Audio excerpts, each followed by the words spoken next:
कल्पना कीजिए एक ऐसा देश जहां एक शहर की सड़क पर चलने से पहले आपको यह तय करना पड़ता है कि आप कौन सी भाषा बोलेंगे ताकि आपको मारा पीटा ना जाए। सोचिए, आप हैं तो एक भारतीय नागरिक, मगर एक दिन आपसे कहा जाता है मराठी नहीं बोल सकते तो मुंबई छोड़, या फिर कन्नड़ अनुकोथिला तो बेंगलोर में तुम्हारा क्या काम। जहां एक महिला सिर्फ इसलिए पीटी जाती है क्योंकि उसने अंग्रेजी में एक्सक्यूज मी कह दिया। जहां सिक्योरिटी गार्ड की नौकरी इस बात पर टिकी है कि वो मराठी बोलता है या नहीं। जहां एक दुकान वाले को सिर्फ इसलिए पीटा गया क्योंकि उसने कहा कि महाराष्ट्र में सभी भाषाएं बोली जाती हैं। अब सोचिए, क्या भाषा अब पहचान से ज्यादा जरूरी हो गई है? क्या हम एक राष्ट्र हैं या भाषाओं में बटी हुई भीड़? आज की कहानी है भाषा बनाम पहचान की, जहां भाषा जोड़ भी सकती है और तोड़ भी। आप देख रहे हैं ट्रिगर लाइन्स, जहां सच ट्रिगर करता है और सोच शुरू होती है। हाल ही में कर्नाटक और महाराष्ट्र जैसे राज्यों में भाषा को लेकर काफी विवाद देखने को मिला है। कर्नाटक में एक वीडियो वायरल हुआ जिसमें एक ऑटो ड्राइवर ने सवारी से कहा, कनार अनुगटिला तो बेंगलोर छोड़ दो। महाराष्ट्र में भी ऐसे दृश्य आम है। मराठी बोलो नहीं तो दुकान बंद। हिंदी भाषी लोगों को टारगेट किया जा रहा है। सोशल मीडिया पर हैशटैग मराठी फर्स्ट और हैशटैग कनाडा ओनली जैसे हैशटैग ट्रेंड्स भी चलते हैं। ये घटनाएं एक माइंडसेट को दर्शाती हैं जहां भाषा, पहचान और अधिकार की लड़ाई बन चुकी है। इससे पहले भी दक्षिण भारत के राज्यों में हिंदी के खिलाफ आंदोलन हो चुके हैं। तमिलनाडु, केरल, आंध्र प्रदेश और कर्नाटक, इन सभी राज्यों में हिंदी थोपने के खिलाफ दशकों से विरोध हुआ है। 1965 माइन में हुआ एंटी हिंदी एजुटेशन आज भी कई लोगों की यादों में जिंदा है। आज भी कई दक्षिण भारतीय हिंदी को एक बाहरी भाषा मानते हैं और अपनी मातृभाषा को प्राथमिकता देना जरूरी समझते हैं। भारत विश्व का सबसे विविध भाषाओं बोले जाने वाला देश है। 22 भाषाओं संविधान में दर्ज, लेकिन असल में 19,500 भाषाएं और बोलियां बोली जाती हैं। हिंदी लगभग 44% भारतीयों की मातृभाषा है, मगर इसका यह मतलब नहीं कि बाकी 56% को नजरअंदाज किया जा सकता है। अंग्रेजी, जो एक समय विदेशी भाषा थी, आज लिंक लैंग्वेज बन चुकी है, मगर इसकी स्वीकार्यता हर राज्य में अलग।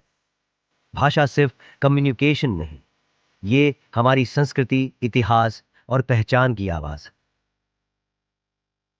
भारत के संविधान में भाषा को लेकर कई धाराएं हैं, जैसे कि अनुच्छेद 343 के तहत हिंदी और अंग्रेजी दोनों केंद्र सरकार की आधिकारिक भाषा है। अनुच्छेद 350 ए और 350 बी के तहत लिंग्विस्टिक माइनॉरिटीज को अपनी भाषा में शिक्षा का अधिकार है। राज्य सरकारें अपने क्षेत्र की भाषा को राजभाषा बना सकती है। ध्यान रहे, भारत की कोई एक राष्ट्रीय भाषा नहीं है। ये एक पुराना मिथ है जिसे अक्सर फैलाया जाता है। भाषा से भावनाएं जुड़ी होती, ये सिर्फ शब्दों का समूह नहीं, बल्कि पीढ़ियों की संस्कृति, इतिहास और अस्तित्व का प्रतीक होती है। स्थानीय लोगों को डर होता है कि बाहरी लोग उनकी भाषा और पहचान को कमजोर कर देंगे। वहीं दूसरे राज्यों से आए लोग खुद को अजनबी महसूस करते हैं क्योंकि वो स्थानीय भाषा नहीं बोल पाते। इसका हल भाषा थोपने में नहीं है, बल्कि सम्मान और समझ बनाने में है।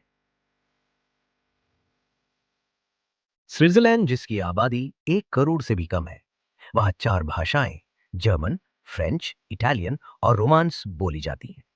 फिर भी कोई संघर्ष नहीं। कनाडा में फ्रेंच और इंग्लिश दोनों ऑफिशियल लैंग्वेजेस हैं और दोनों समुदाय को एग्जिस्ट करते हैं। हम भारतवासी भी ये मॉडल अपना सकते हैं अगर हम दूसरों की भाषा को अपनी असुरक्षा नहीं, बल्कि विविधता समझें। जीडीपी हमारी गिर रही है, रोजगार घट रहे हैं, मगर ट्रेंड क्या है? टीवी पर तो बस भाषा बायकॉट और बवाल चल रहा है। देश की तरक्की भाषाओं से नहीं, काम से तय होती है, लेकिन हम उल्टी दिशा में जा रहे हैं। बेंगलुरु दुनिया का तीसरा सबसे स्लो ट्रैफिक शहर है। सड़कें टूटी, स्कूल बदहाल, किसान आत्महत्या कर रहे हैं, मगर नेता भाषा पर राजनीति कर रहे हैं। सरकारी स्कूल और अस्पताल बदहाल हैं, लेकिन चुनावी भाषणों में स्मार्ट सिटी की बातें हैं। हर चुनाव में वादा तो होता है शिक्षा सुधार का, पर असल में स्कूलों को सुधार कौन रहा है?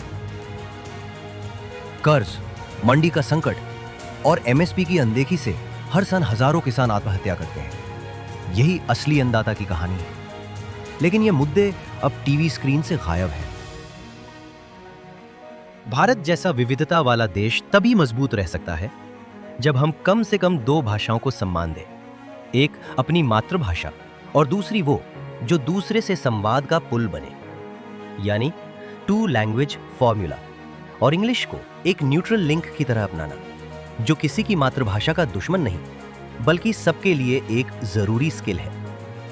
इसमें इंग्लिश का रोल बहुत जरूरी है क्योंकि ये किसी एक क्षेत्र की नहीं बल्कि पूरे देश के लिए एक न्यूट्रल लिंक लैंग्वेज बन सकती है। दुनिया से जुड़ने के लिए इंग्लिश एक जरूरी स्किल है, न कि शर्म की बात। Let English be a tool for opportunity, not a threat to identity. अगर तमिल, बंगाली, पंजाबी या मराठी आपकी जड़ें हैं तो हिंदी और इंग्लिश आपके पंख हो सकते हैं। Language should unite, not divide. भाषा पुल बने, दीवार नहीं। हम जितनी भाषाएं जानते हैं उतनी ही दुनिया से जुड़ सकते हैं। भारत तब तक भारत है जब तक तमिल भी सुरक्षित है, मराठी भी और भोजपुरी भी। जब तक हम याद रखें कि हमारी भाषाएं अलग हो सकती हैं पर दिल और भविष्य एक है। आप क्या सोचते हैं? क्या 2 language plus English model Bharat को जोड़ सकता है?